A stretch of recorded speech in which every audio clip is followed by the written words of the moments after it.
来看这个开12亿登起的新竹棒球场呢，是因为这球场互选手受伤，到今已经超过3档，拢无搁再开放，而且后出也传出这厂商无收到尾款，所以过去到法院的代志。即马法院呢是判决讲，要求这总包商得爱付737万的工程费予人。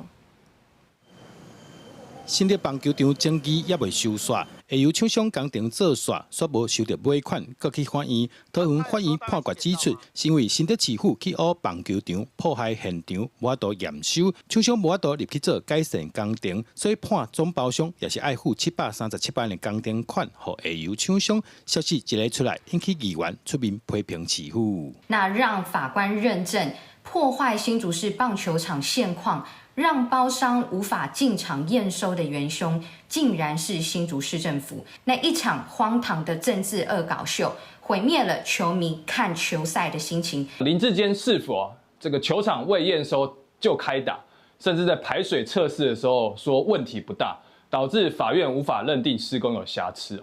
那另外呢，高雄安市府在没有保全证据的情况之下，私自开挖我认为前朝跟现任市府都该负责。不过，新竹市府强调，总包商用1年的时间向法院申请保全证据，市府是等保全证据解读了，才开始去挖。也强调，这官司是包商甲包商之间的争议，甲市府无直接关联。桃园地方法院所出炉的判决，基本上是一个包商之间的民事纠纷。那因为这个判决书里面部分的资讯来错误引导，